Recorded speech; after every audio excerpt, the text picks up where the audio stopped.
Bueno, buenas noches. Entonces, vamos a hablar hoy sobre la compraventa mercantil. Pero antes de eso, de hablar de la compraventa mercantil, vamos a mirar. Voy a repasar nuevamente lo que ya había dicho en clases anteriores sobre lo que deben tener presente para la presentación de los temas que vamos a tratar de que ustedes ya están haciendo los trabajos. Bueno, entonces inicio con los que están haciendo el contrato de arrendamiento del local comercial. Tengan presente en el arrendamiento local comercial que el Código de Comercio establece, entre el artículo 515 y el 533, establece cuáles son, digamos, las condiciones que van a regir el contrato de arrendamiento de un local comercial. En el 518 específicamente, pues habla de la renovación del contrato, de las causales después de 2 años con el contrato, a la restitución, van a hablar del desahucio y las consecuencias si el arrendador incumple alguna de las causales que haya invocado para la restitución. ¿Qué sucede? Pero además de eso, ustedes también van a hablar de el arrendamiento de vivienda urbana, de la ley 820 de 2003. Entonces, van a establecer las diferencias entre el contrato o el arriendo de contrato comercial y el arrendamiento también de vivienda urbana, según la 820.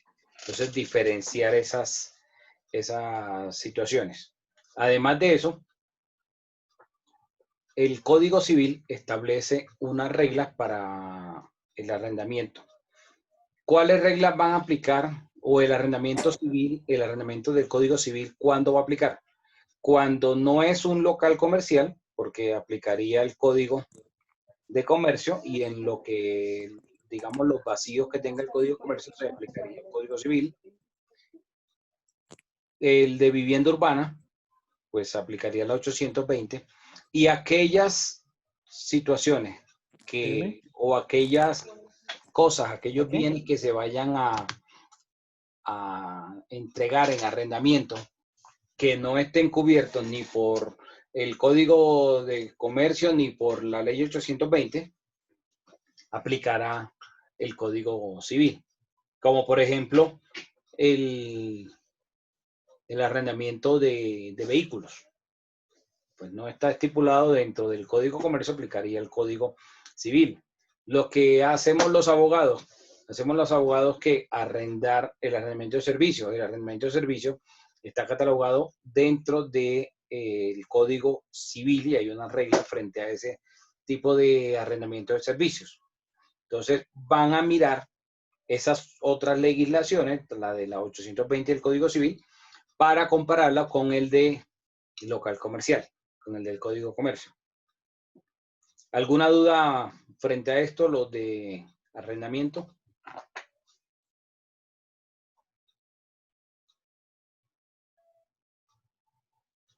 Ninguna, doctor. Muchas gracias. Ahora, para los que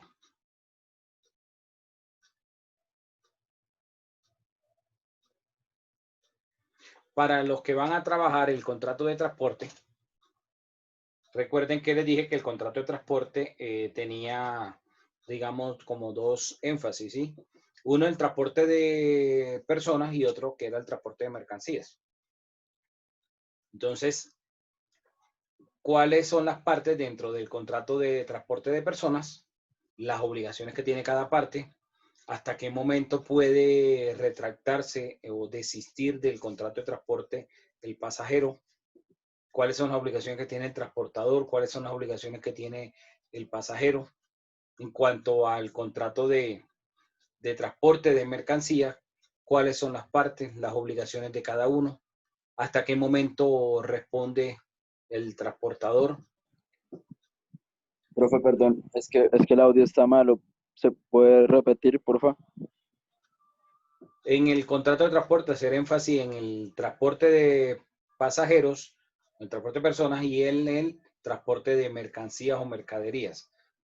Acuérdense que la clase está siendo grabada y queda en el aula virtual.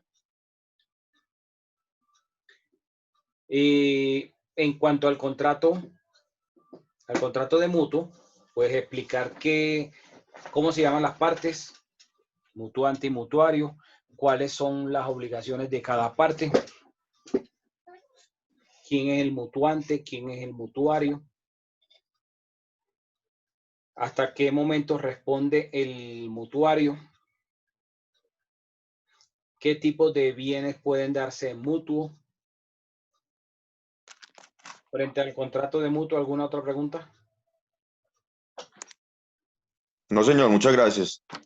En el contrato de corretaje, van a hablar de qué es el corretaje, cómo se llaman las partes, las obligaciones que tiene cada parte. ¿Cómo vamos a diferenciar el corretaje de otras figuras?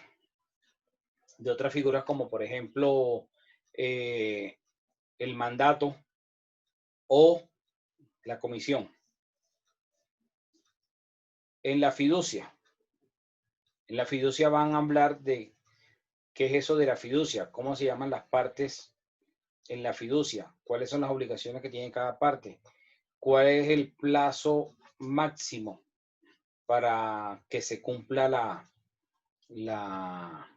digamos, la condición para que pueda realizarse la transmisión de los bienes cuando se dejan bienes. Pueden hablar en la fiducia del encargo fiduciario. Pueden colocar ejemplos, como por ejemplo el tema de las constructoras, cómo manejan este tema. Y finalmente en la franquicia van a hablar de definir qué es el contrato de franquicia, la norma, aunque no hay norma, la doctrina cómo lo define, cómo definen a las partes, qué obligaciones tiene cada parte, qué sucede con el incumplimiento de las partes, qué normas se aplicarían a la franquicia si no está regulado por alguna norma, por alguna ley específica. ¿Alguna pregunta frente a eso? No, doctor, gracias. De ninguno de los temas. Por lo menos de franquicia, no, doctor, gracias. Ok, lo digo porque esta mañana 2 personas me estaban diciendo que tenían dudas, entonces por eso estoy aclarándolo. Doctor, buenas noches. Ajá, Tengo una pregunta con respecto al contrato de transporte. ¿Ahí también tenemos que meter el contrato de seguro? No, simplemente van a hablar del transporte. Yo voy a hablar del contrato de seguro. Ah, ok, gracias. ¿Alguna otra duda? Bueno, entonces vamos a hablar de la compraventa mercantil. Profe, yo una pregunta. En el contrato de mutuo hay otros subcontratos de mutuo, como mutuo por hipoteca y mutuo por esos tipos de contratos también entran dentro del trabajo. Sí, sí puedes hablar de eso, claro. Ok, gracias. ¿Alguna otra duda? Bueno, entonces hablamos de compraventa mercantil.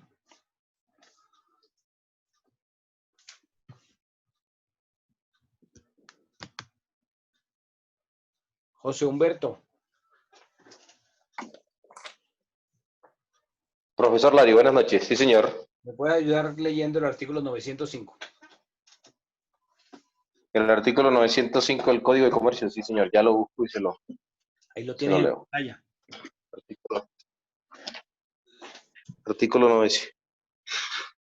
No, profe, en pantalla no está. Sí, ahí está. 905. Sí, en pantalla está. Yo no lo veo. Gracias, profe. Dice, la compraventa es un contrato en que una de las partes se obliga a transmitir la propiedad de una cosa y la otra a pagarle en dinero. El dinero que el comprador da por la cosa vendida se llama precio. Parágrafo. Cuando el precio consiste parte en dinero y parte en otra cosa, se entenderá permuta si la cosa vale más que el dinero y venta en el caso contrario. Para los efectos de este artículo, se equipararán a dinero los títulos valores de contenido crediticio y los créditos comunes representativos en dinero. Ok. Bueno, de ese artículo que acabas de leer, ¿cuál sería entonces la diferencia entre compraventa y permuta?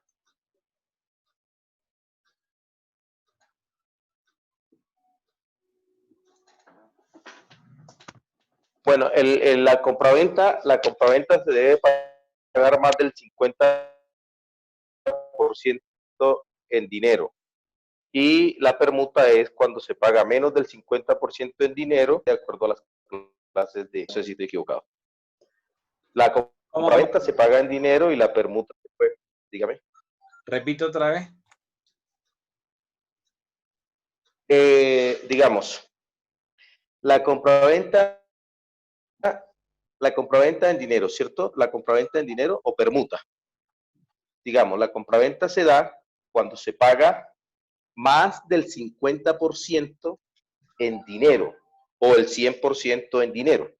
De pagarse menos del 50% en dinero y el restante en especie, eso se llamaría permuta, doctor Lario. Eso lo entendí de acuerdo a las clases de Derecho Civil que hemos visto. No sé si estoy equivocado.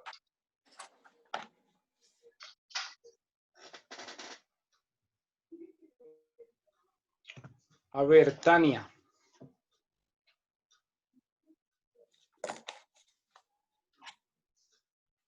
Tania, ¿está por ahí? Señor, La misma pregunta. ¿Cuál es la diferencia entre compraventa y permuta? compraventa y permuta. Ujú. Perdón, profe, no estaba poniendo cuidado. Pero pues yo entiendo que pues la compraventa es algo que tú, o sea, es como, funciona como si yo voy a empeñar algo, entonces me lo compra y esa compraventa la vende, la puede vender. Bueno, Y pero la esto es permuta, otra cosa que después hablamos si alcanzamos hoy o si no mañana.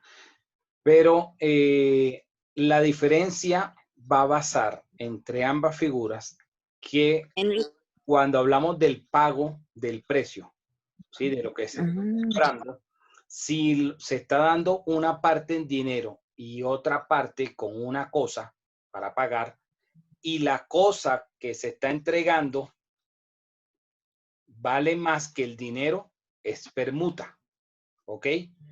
Si entregamos una cosa, si el comprador entrega una cosa y entrega una suma en dinero, es decir, 50% de la suma la paga en dinero y 50% la paga con la cosa, sería una compraventa.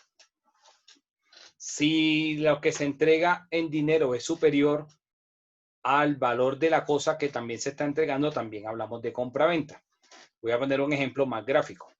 Si se hace la venta, digamos que una persona está vendiendo un vehículo y el vehículo lo está vendiendo por 10 millones de pesos. El comprador, para pagarle esos 10 millones, que son el precio del vehículo, le entrega una moto, que la moto cuesta 6 millones, le entrega una moto y le da 4 millones en efectivo. Con eso, pagó el precio. Entonces, como la moto vale más que lo que entregó en efectivo, estamos hablando ahí de una permuta. Pero si entrega una moto que vale 4 millones y entrega 6 millones en efectivo, estamos hablando de una compra-venta.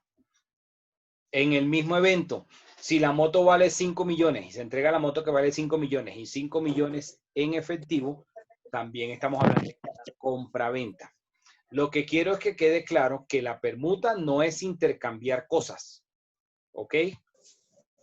Porque es probable que de pronto alguno lo estuviera pensando, que la permuta era intercambiar cosas. Aquí estamos hablando de que la permuta se va a diferenciar de la compraventa es si el precio que se está pagando con una cosa y dinero. Entonces, dependiendo cuánto es el avalúo de la cosa con la cual estoy pagando, si vale más de la mitad de lo que estoy entregando en dinero, voy a hablar de permuta. No es que están cambiando que el vendedor entrega una cosa y el que va a comprar entrega otra cosa. No, eso no es permuta. La permuta es cómo pago el precio dentro de la compraventa. ¿Alguien iba a hacer una pregunta o a participar?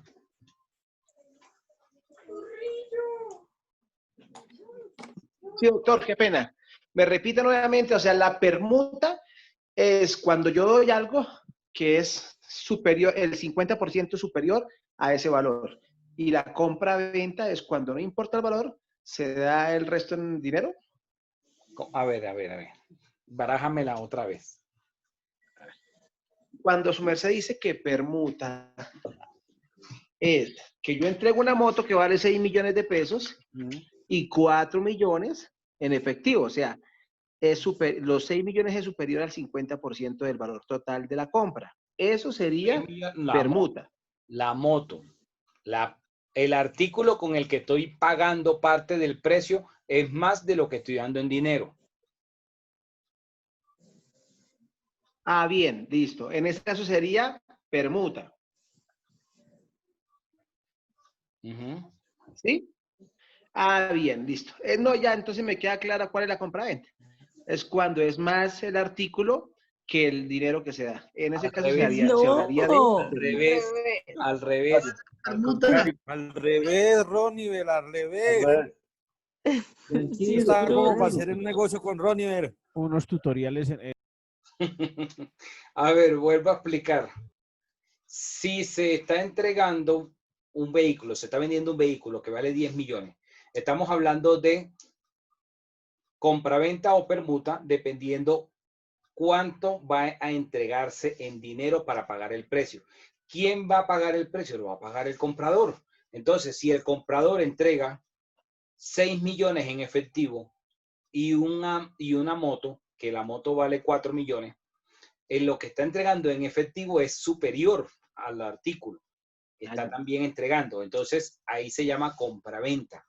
Pero si es lo contrario, digamos, si la moto que está entregando como parte del pago, como parte del precio que está pagando, si la moto vale 6 millones y está entregando 4 millones en efectivo, ahí estamos hablando de permuta, porque la cosa con la cual se está pagando parte del precio es superior a lo que se está entregando en dinero.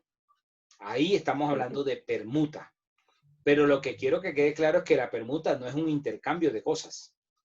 Porque a veces ustedes habrán visto que hay unos avisos que ponen en las ventanas, unos avisos blancos con letra roja, que dice se arrienda o dice se vende. Entonces hay unos que dicen se vende o permuta. Entonces da la sensación que se estuviera intercambiando y no es así. Que para recibir el precio se puede recibir una parte en dinero y otra parte en otro bien para pagar el precio, pero no significa que es un intercambio. Eso es lo que quiero que quede claro. Eso es lo que quiero desmitificar, porque estoy seguro, así no lo hayan dicho, que más de uno estará pensando que la permuta es cambiar una cosa por otra. Y eso no es la permuta. La permuta va a ser si cuando yo estoy pagando el precio, parte del precio que estoy pagando el artículo que entrego es más que lo que estoy entregando en dinero. Ahí estoy hablando de permuta. Ahora, si estoy entregando un artículo, en el mismo ejemplo del vehículo, vale 10 millones y voy a pagar los 10 millones. ¿Cómo lo voy a pagar? Con una moto que vale 5 millones y 5 millones en efectivo. En ese caso, estamos hablando de una compraventa. Solo va a ser permuta cuando la cosa con la que se está pagando parte del precio es superior a la suma de dinero. ¿Dudas? No les dé pena preguntar, tranquilos, para eso estoy. Profe, una pregunta. Sí, Gilfredo. Dime. Lo que se ve, profe, digamos, a diario que puede decir, bueno, vamos a hacer un negocio. Y ¿cómo se llamaría? Digamos, sí se puede hacer el intercambio digamos, entre bienes. Y lo que uno escucha que se llama, oiga, le hago un cambio pelo a pelo. ¿Cómo se llamaría eso? Existe esa figura de que doy un bien por el otro bien, pero no hay movimiento de dinero, sino simplemente de bienes. Lo llaman, bueno, le cambio esto por esto y ya, así, tal cual. ¿Eso es un trueque? Así llama esto. Pero el comerciante no hace trueques. El comerciante, ustedes saben que es una persona que es un profesional, que Cambio de sal por ñame. digamos, de esa actividad. Entonces el comerciante no puede darse el lujo de estar intercambiando una cosa por la otra, porque si no, ese comerciante va a trabajar a pérdidas. ¿Sí o no, Briñez? Briñez está por ahí. Briñez. Doctor, Tú me dijiste una vez que eras comerciante, ¿sí o no? ¿O ya no eres comerciante? Sí, señor. Y cuando tú vendes algo... Ahora más que nunca, doctor. Por eso, cuando tú vas a vender algo, ¿sí? Vas a hacer una compraventa de lo que sea, tú esperas que te paguen con otro producto. Digamos la regla general. ¿Cómo, doctor? ¿Que me paguen qué? Que cuando tú vas a realizar la compraventa de lo Disculpe, doctor. Cuando vas a realizar la compraventa de cualquier cosa que tú vendas, el que te va a comprar, tú esperas que te pague en dinero o que te pague con otro producto.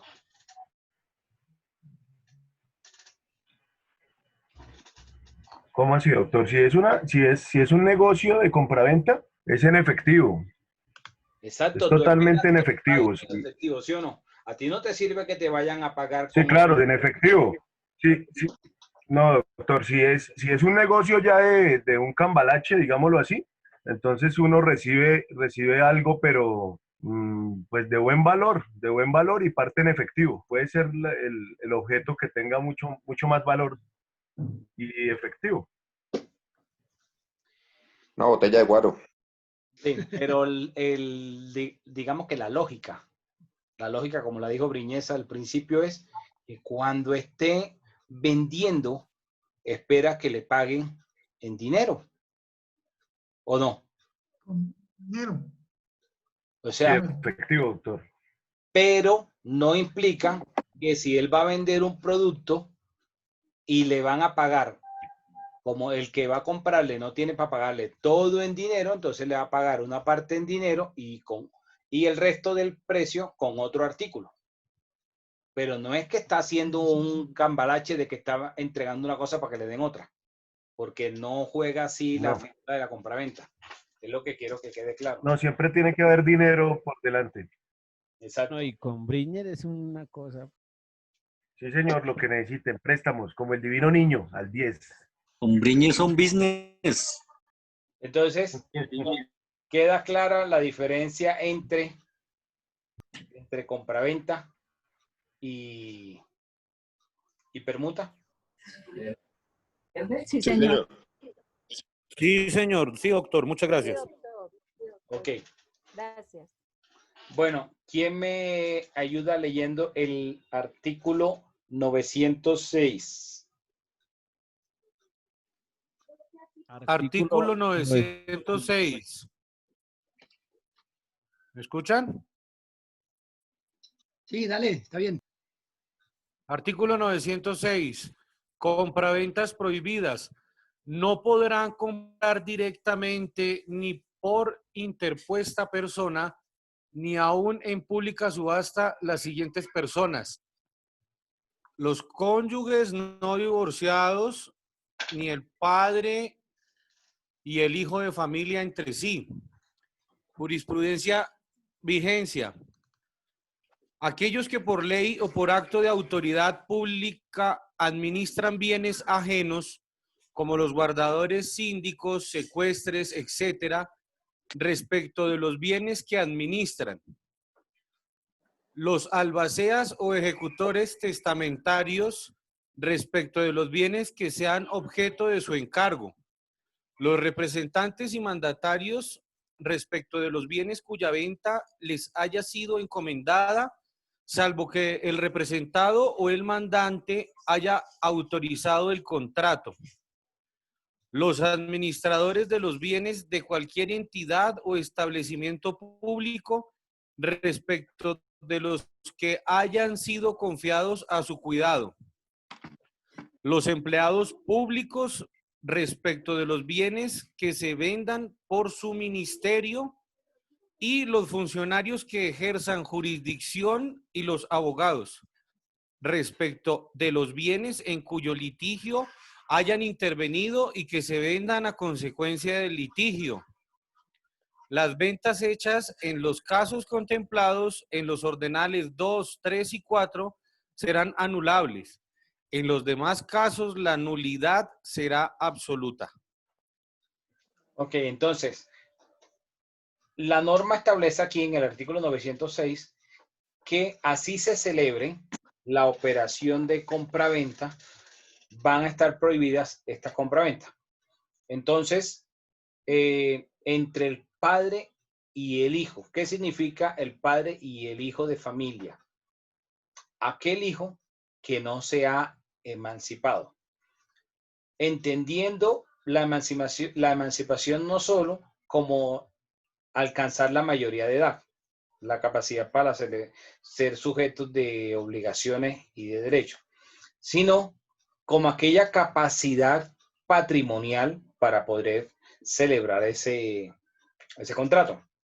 Por ejemplo, si, digamos, el padre le va a vender al hijo de 19 o 20 años una casa, pero el hijo apenas acaba de empezar en su primer trabajo, podría demostrar que tiene la capacidad económica para celebrar esa compraventa. Sería dudoso. No, no puede demostrarlo. Sería Es dudoso, difícil. Ahora, si el padre le va a vender al hijo y el hijo tiene 30, 35 años, ya tiene muchos años trabajando, ya tiene su propio patrimonio, eso es otra cosa, ¿sí? Pero si todavía está viviendo bajo la tutela del papá y la mamá, como ustedes han escuchado por ahí que popularmente que dicen bombril, o sea, si todavía está bajo el techo de ellos, pues va a ser difícil entender que esa operación de compraventa es real. ¿Qué va a pensar cualquier persona? Va a pensar que es ficticia, que está tratando la persona de insolventarse. Eso es lo que va a pensar en principio. ¿Alguna duda hasta acá?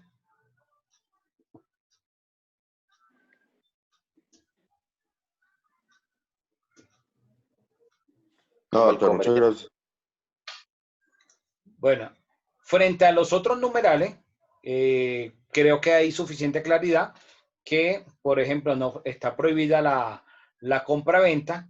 Por ejemplo, cuando quien tiene esos bienes es el guardador o es un síndico o es un secuestre respecto de esos bienes que están administrando. O sea, cuando hacen la operación es, por ejemplo, del guardador, porque sean ejercicios del cargo que está haciendo para el beneficio de esa persona, ¿sí? Que está representando. Cuando hablamos de el secuestre y el síndico como auxiliares de la justicia, también van a tener la posibilidad de poder administrar unos bienes que no sean propios. Y ahora vamos a mirar por qué, ahora en el siguiente artículo. Entonces, estas personas no pueden vender y esas compraventas que realizaran estarían prohibidas. En cuanto a los albaceas, que son aquellos que administran la herencia, también estaría prohibida.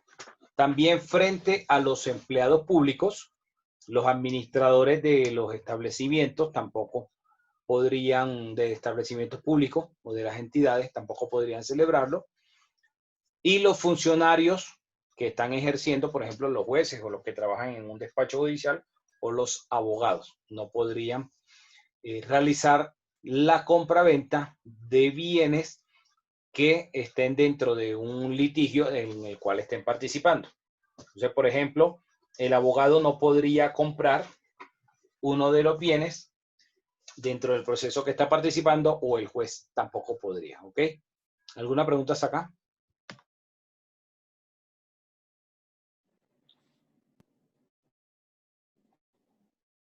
No, doctor. No, señor.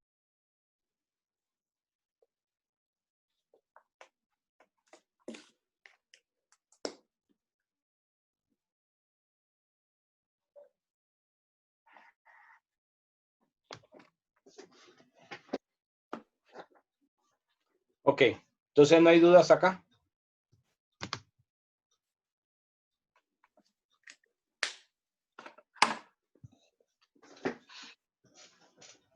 Bueno, yo hago ahora una pregunta. ¿Ustedes creen que está permitido la venta de cosas ajenas?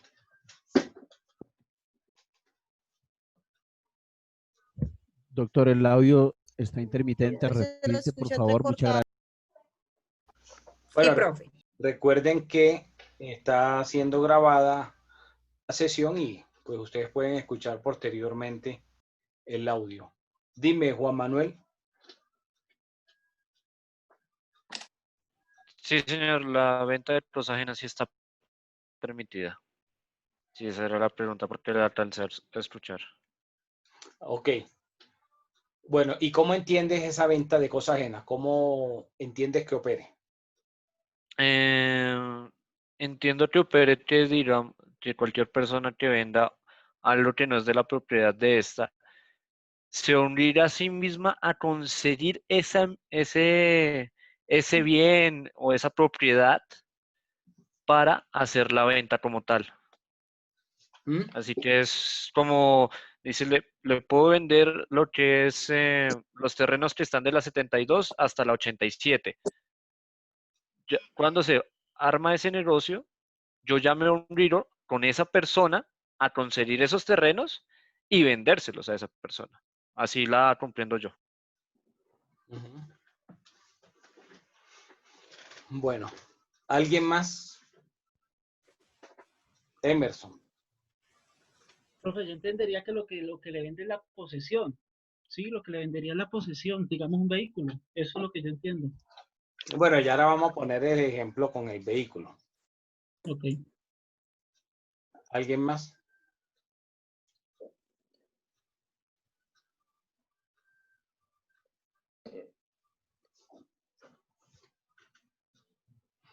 Bueno, la venta de cosas ajenas. Miremos el artículo 907. ¿Quién me ayuda con el artículo? La venta de cosa ajena es válida e impone al vendedor la obligación de adquirirla y entregarla al comprador, so pena de indemnizar los perjuicios. Bueno, entonces, ¿qué entiendes de ese artículo, Vilmar? Doctor, pues si no, digamos, constituye un cumplimiento por haber encargado eso en venta, haberla prometido, pues vienen unas indemnizaciones por no cumplir con eso.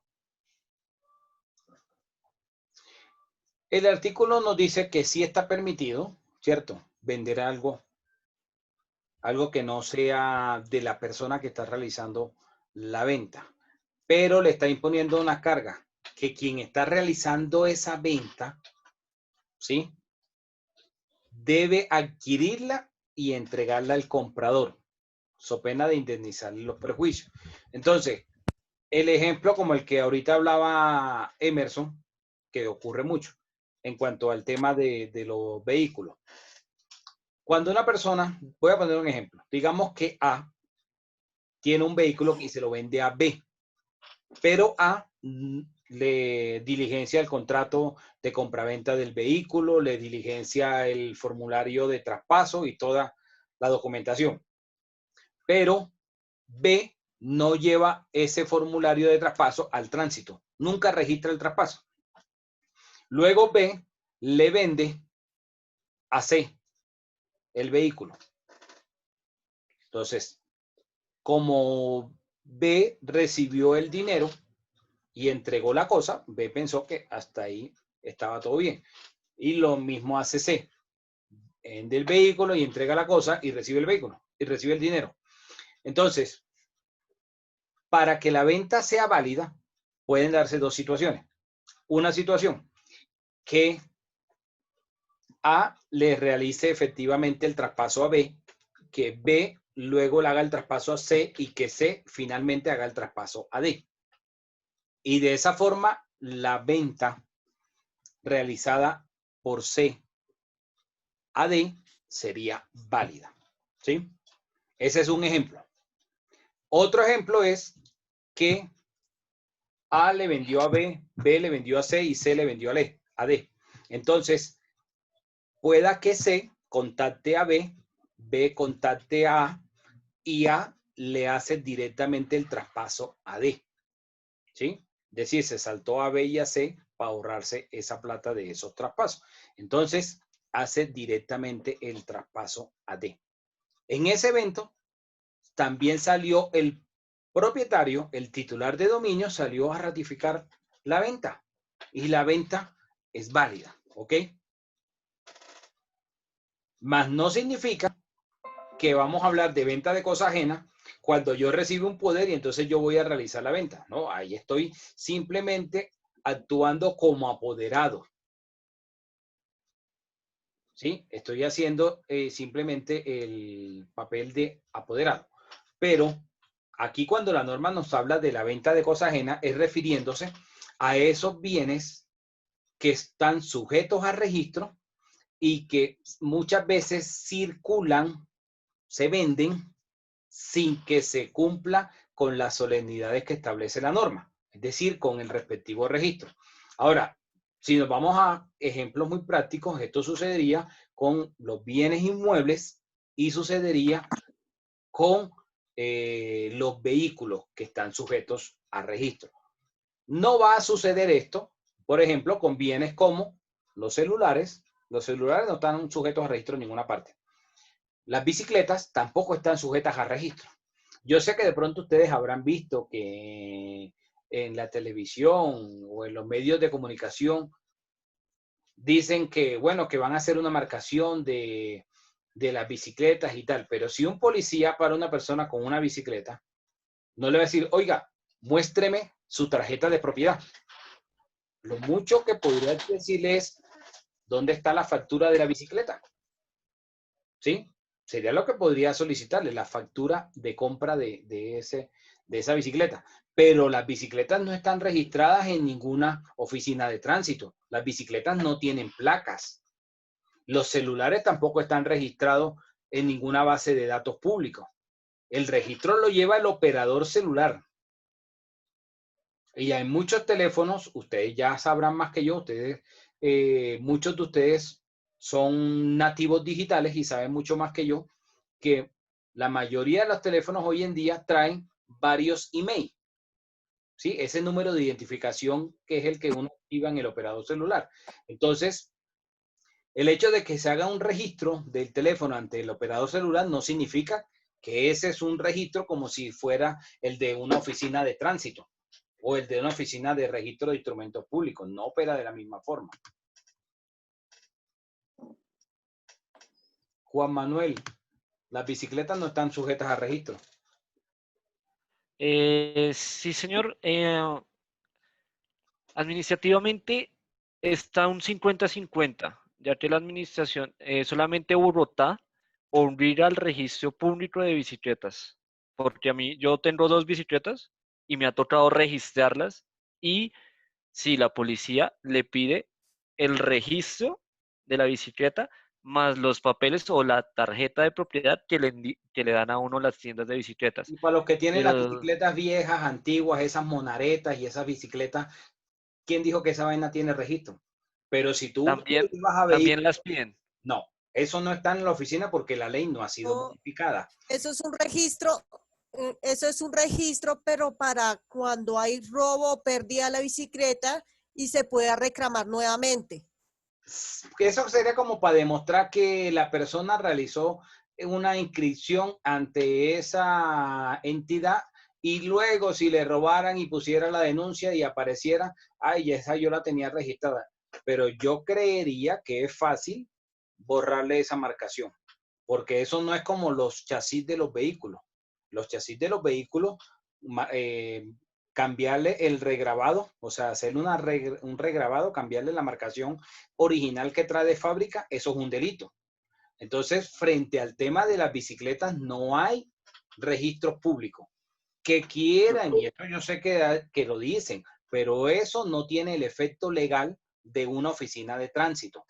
¿Qué moto circula en la ciudad o en el país sin que tenga placas?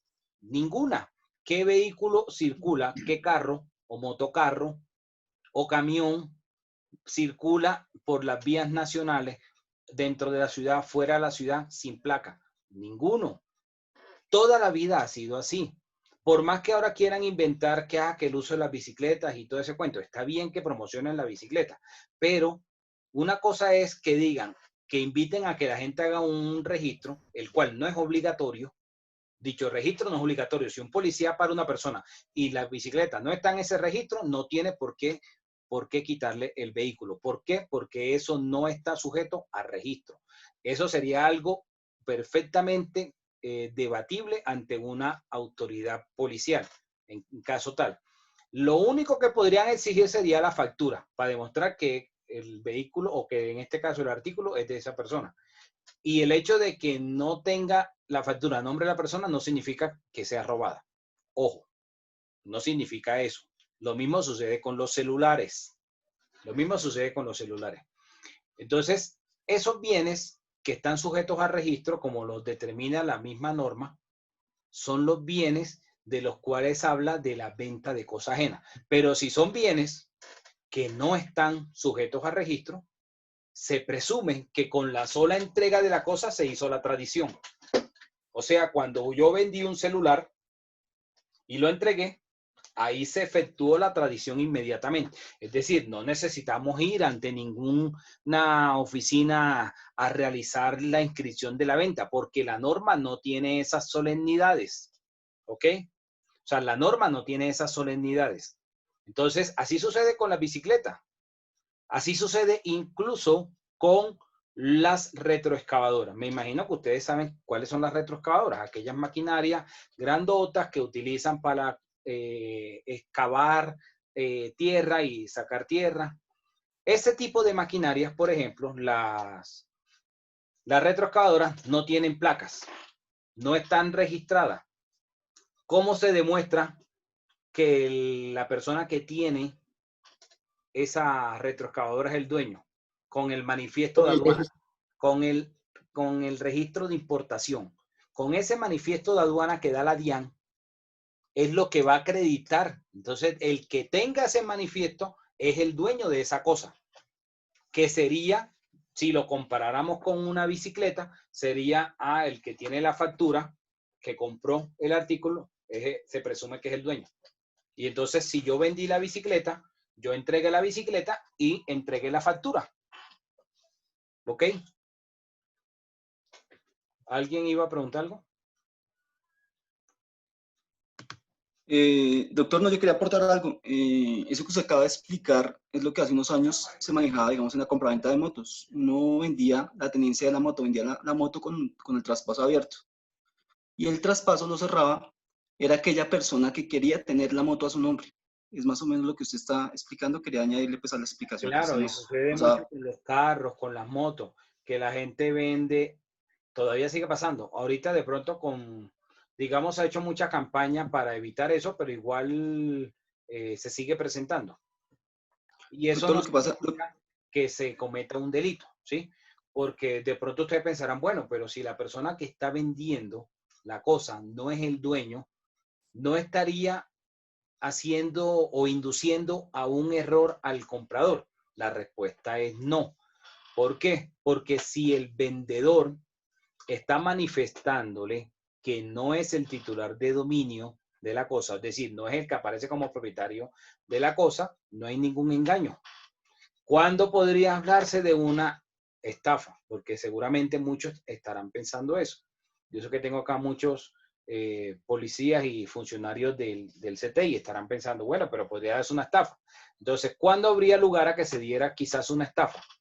Cuando se le oculta por parte del vendedor esa información al comprador. Pero si el vendedor está manifestando esa situación y la está dejando por escrito, por ejemplo, cuando hace el contrato de compraventa, porque una cosa es hacer el contrato de compraventa del vehículo y otra cosa es hacer el traspaso. Son dos cosas diferentes, ¿ok? O sea, una cosa no reemplaza la otra. No sé si haya de pronto alguna otra pregunta. Profe, Doctor. una inquietud. Digamos, porque muchas veces uno dice, va a comprar un carro, no, digamos, creo que se maneje. Digamos, de una vez pactamos el precio, me gustó el carro, la moto, lo que sea, vamos a hacer el traspaso.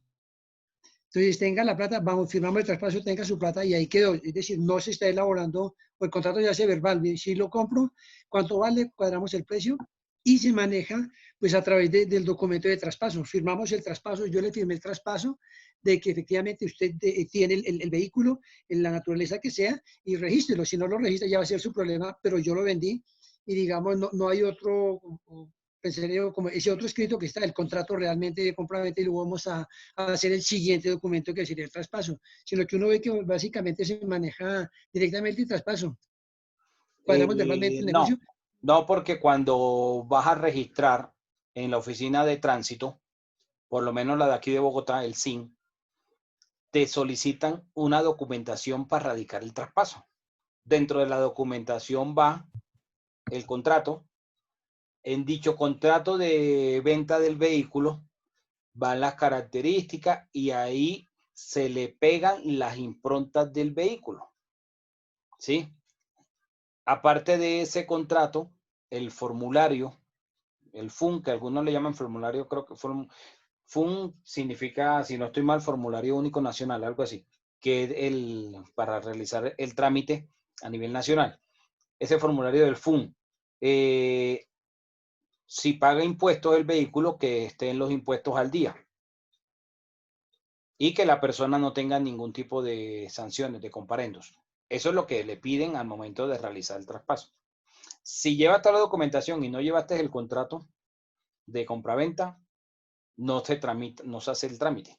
O sea, si la persona lo hizo y no le firmó el contrato, el comprador no va a poder registrar ese traspaso hasta que lleve los documentos completos.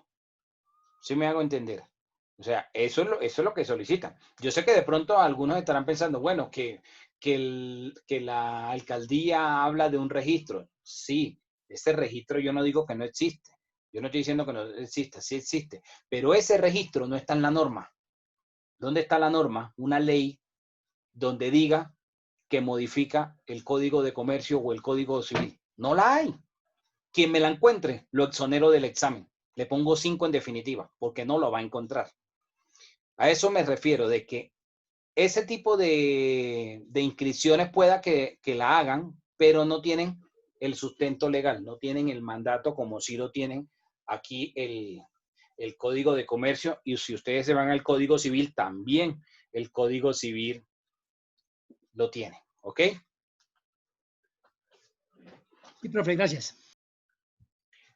Bueno, entonces hay una obligación de ratificar por parte de quien está vendiendo o por parte del propietario. Bueno, alguien me estaba levantando la mano.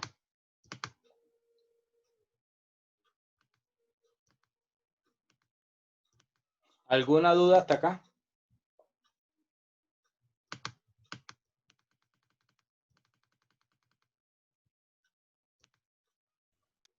Andrés. No, doctor, quería añadirle algo que esa práctica, digamos, de vender con traspaso abierto, pues hoy en día no es viable. En cuanto pues, a los automotores hoy en día por la parte de los comparendos. Entonces es muy rara la persona que acepte comprar un vehículo, bien sea motocicleta o un automóvil como tal, porque pueda que yo compre yo venda el vehículo, ¿sí? Se lo puedo vender a usted, y usted se lo vende, no sé, a Carlos, ¿sí? Pero si Carlos coge ese vehículo y empiezan a imponerle comparendos, esos comparendos me van a llegar a mí, porque yo soy el que tengo el carro a mi nombre. Entonces, para evitar esa falta, para evitar esos problemas, hoy en día la práctica es de una vez haciendo el contrato y de una vez radica el traspaso, es lo que se está haciendo hoy en día. Pero fíjate que, bueno, de pronto no has visto las últimas noticias sobre eso, que la Corte Constitucional, pues muchas veces ha dicho que en aras ¿cómo es?, de garantizar el debido proceso y el derecho a la defensa y todo eso, le impone una carga a, digamos, a la autoridad. Y es como en el caso de la fotomulta, de las cámaras estas salvavidas acá en Bogotá, que si se toma la multa, debe verificar la entidad, o debe verificar al momento de imponerse el comparendo, quién es la persona que iba manejando. Entonces, porque puede darse ese caso de que la persona vendió el vehículo, pero no hizo el traspaso. Entonces, la multa venía operando, así venía funcionando, que la multa se la ponían al que aparece en la tarjeta de propiedad. Entonces, ¿qué tiene que hacer el propietario? Ir al tránsito, presentarse ante la autoridad de tránsito, llevar la documentación y demostrar que había hecho la venta con el contrato de compra-venta y que aún si no se hubiera hecho el traspaso, ese vehículo ya él lo había vendido, ¿sí? Así se ha venido manejando esa situación. Pero no significa que siempre se exonere al que aparece en la tarjeta de propiedad. O sea, pero doctor, llevando el bulto. doctor, pero eso lo están discutiendo porque aquí en Bogotá lo siguen aplicando al propietario del vehículo. Y a nivel nacional siguen haciéndolo. O sea, sigue pasando. Sigue pasando eso mismo pasa con el tema de los impuestos. Cuando se cargan los impuestos y abren un proceso de cobro coactivo para cobrar la plata que se deba de impuestos, ¿a quién es el que le van a practicar las medidas cautelares? A embargarle para cobrarle los impuestos que debe el vehículo, al que aparece como propietario. Al dueño del vehículo, al dueño del vehículo. Al que figure en la tarjeta. Claro.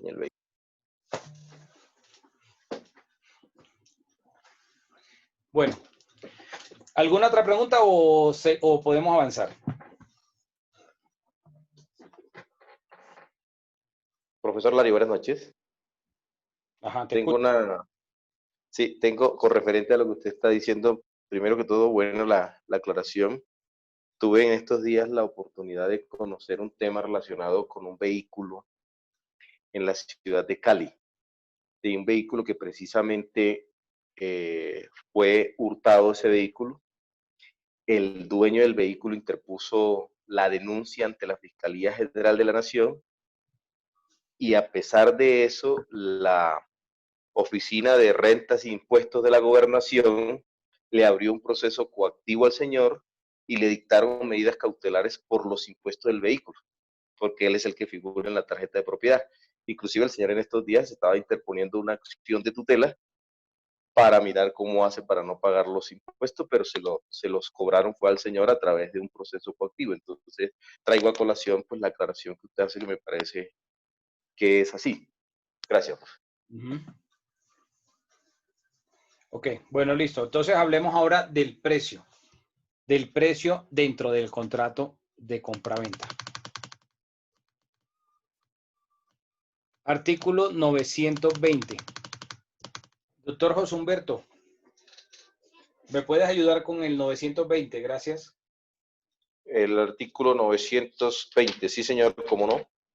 Artículo 920.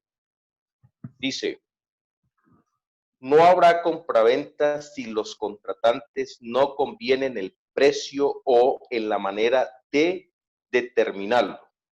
Pero si el comprador recibe la cosa, se presumirá que las partes aceptan el precio medio que tenga en el día y lugar de la entrega. El precio irrisorio se tendrá por no pactado. Ok. Bueno, yo hago una pregunta. Puede contestar a José Humberto o cualquiera. Si las partes no estipularon el precio en el contrato de compraventa, ¿significa que la compraventa sería nula? ¿No es ¿La respuesta válida? es sí o no? Sí. ¿Sería nula? Según lo que estás Sí, diciendo. señor. La respuesta Sí, es no. señor. No. La respuesta es no. ¿Por qué? Porque No, la porque es norma dice, subsanable. si no Es establecieron el inexistente. entonces las partes van a someterse al precio medio en ese momento, en el lugar donde se celebró el contrato. ¿Ok? O sea que si a falta de estipulación del precio en el contrato, no significa que el contrato de compraventa se invalide, porque se aplicarán, entonces, como regla, la determinación que tenga en el mercado. ¿Ok? Profe, pero si el precio es un requisito, eso lo estoy asumiendo. El precio y la cosa son requisitos esenciales del contrato de compraventa. ¿Eso es verdad? No. Ah. Ya ahorita las vamos a ver. Entonces, cuando hablamos del precio irrisorio se tendrá por no pactado, estaríamos hablando de, por ejemplo, cuando hablamos hace unos días, me imagino que recordarán, mencioné la figura de la lesión enorme, que era cuando se pagaba muchísimo menos al vendedor por el precio de la cosa, muchísimo menos de la mitad. Entonces, el precio irrisorio estaría enfocado a ese tipo de situaciones. Ahora, la lesión enorme, ¿cómo aplica en Colombia? La lesión enorme aplica solo para bienes inmuebles, no para bienes muebles, para bienes inmuebles. Entonces, si las partes no establecieron el precio, se va a entender que el precio de la cosa va a ser el precio que valía en el mercado el día que se realizó el contrato.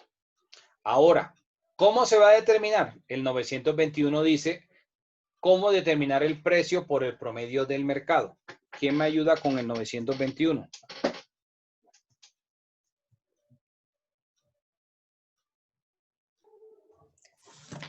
Precio determinable. Ok, sigue. Dale.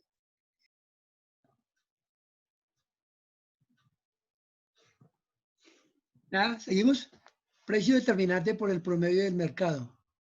Cuando las partes para la determinación del precio se remitan al que tenga la cosa en ferias, mercados públicos de valores y otros establecimientos análogos, o estipulen como precio el corriente de plaza, se tomará el precio medio que la cosa tenga en la fecha y lugar en la celebración del contrato. Exacto, entonces se va a determinar según lo que valga en ese momento. Se está en una feria, en ese momento lo que se haya establecido ahí en la feria, ¿sí?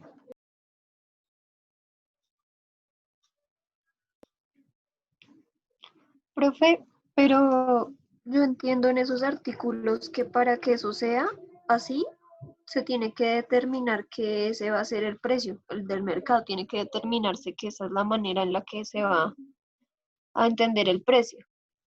Porque si no, es como si no se dijera nada sobre el precio y entonces no existiría el contrato. Claro, que de pronto vas a mirarlo o te va a hacer mucho más fácil comprenderlo cuando hablemos del contrato de suministro, que en el contrato de suministro no se pacta un precio, sino la forma como se va a determinar y va a variar constantemente el precio. Doc, una pregunta. Aquí cuando dice se tomará el precio medio, que la cosa tenga en la fecha y lugar, ¿qué se hace referencia al precio medio? ¿Al precio del momento? Porque después lo explica, pero no entiendo qué se hace referencia a precio medio. Promedio, o sea, el promedio. Cuando hablamos de promedio, estamos hablando de, digamos que si de pronto una persona puede vender un artículo en 10, otro puede venderlo en 8, otro puede venderlo en 12, y si digamos, mira, el divides, ¿sí? Entre todo lo que están vendiendo y termina, el precio promedio va a ser 10, aun cuando vayan algunos que lo vendan en 12, aun cuando de pronto hayan algunos que lo vendan en 8, ¿sí? Como determinarlo por el promedio. Listo, sí, señor. Gracias. Bueno, hay unas obligaciones que tiene el vendedor. Y ojo con las obligaciones que tiene el vendedor. ¿Cuáles son las obligaciones que tiene el vendedor?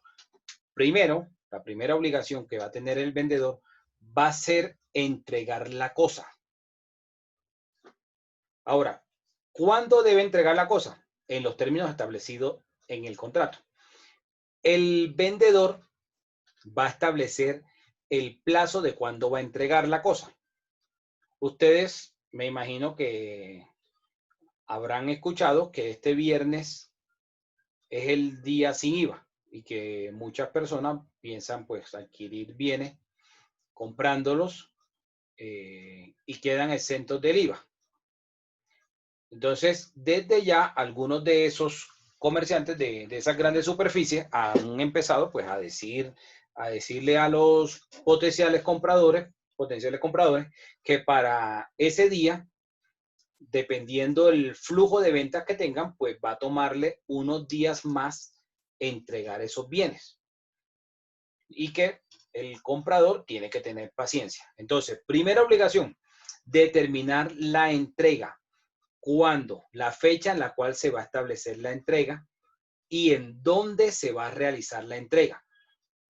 Porque la entrega puede darse en las instalaciones del vendedor al momento de firmar el contrato, o puede establecerse, entregarlo en las instalaciones de el comprador después de celebrado el contrato, en determinada fecha y lugar.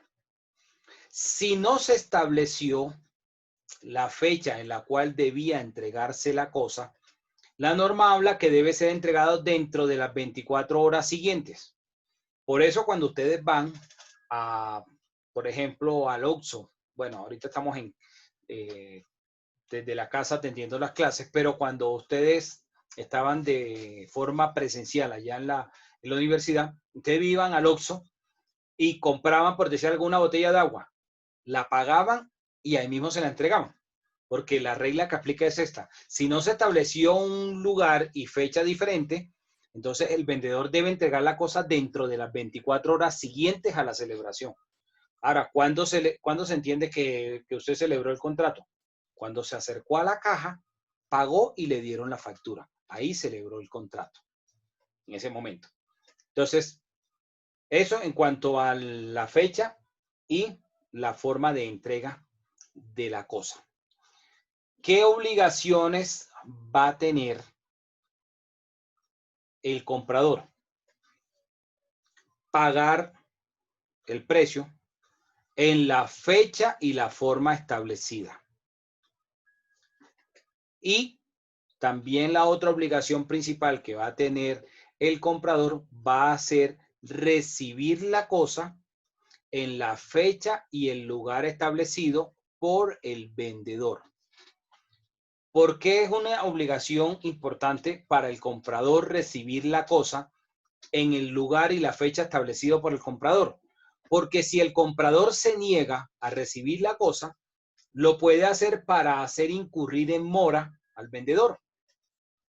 Entonces, por eso es importante como una obligación muy, digamos, muy importante, o una de las principales que tendría el comprador, que es recibir la cosa en el lugar y en la fecha establecida, además de realizar el pago. ¿Alguna pregunta hasta acá de las obligaciones tanto del vendedor como las obligaciones que tiene el comprador?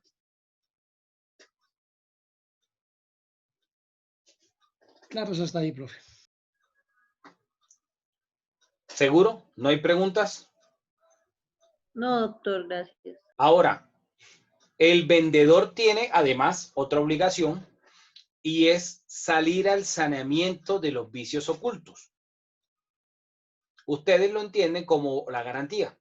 O sea, después de que se celebró y se perfeccionó el contrato, aunque el contrato de compraventa es un contrato de ejecución instantánea. Es decir, se celebró y de una vez quedó ejecutado el contrato. Cuando ustedes van y compran en el Oxxo la botella de agua o cualquier artículo en el Oxxo, ustedes al momento de ir a la caja y pagar, ahí ya perfeccionaron el contrato. Ahí quedó ejecutado inmediatamente. Que después de eso le van a entregar la cosa, ok. Pero ahí en ese momento quedó celebrado el contrato y se ejecutó el contrato. En ese momento. Entonces, el vendedor tiene la obligación de salir al saneamiento de esos vicios ocultos. En la clase de mañana vamos a mirar el término que tiene, por cuánto tiempo tiene que responder frente a esos vicios ocultos el vendedor. Y vamos a mirar que hay unas figuras que establece la norma que pueden pactarse dentro del contrato de compraventa, como por ejemplo hacer pactos de reserva de dominio. Entonces vamos mañana a analizar esas figuras, cómo pueden colocarse o plasmarse dentro del contrato de compraventa mercantil. ¿Alguna duda?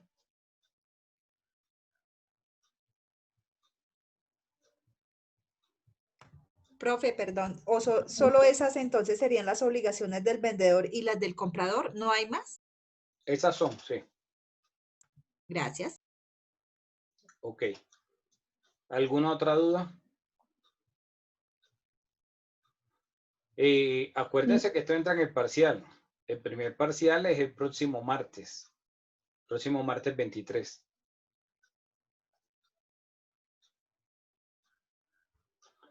Espero que contesten el foro. Hay 4 preguntas en el foro de hoy. Es importante contestar los foros. Doctor, yo tengo una pregunta con respecto a eso. Para poder contestar los foros, máximo de plazo hasta el siguiente día, hasta las 12, ¿correcto? Sí, hasta el mediodía del día siguiente. Ahora, la idea es que estamos hoy apenas empezando la semana, de pronto no dejar de contestar el foro hoy para irlo a responder por allá el sábado. Sí, o sea, la idea tampoco es esa. Yo sé que de pronto a algunos por cuestiones laborales se les dificultará un poco más contestarlo dentro de los plazos que yo coloco. Pero traten de responderlos porque constantemente verifico quiénes responden los foros y así también va a ser tenido en cuenta para la nota. ¿Ok? Además que les sirve como un ejercicio de, digamos, de recordar lo que se habló en la clase. O sea, si analizan las preguntas que están formuladas dentro de los respectivos foros, son los temas que se han hablado en la clase.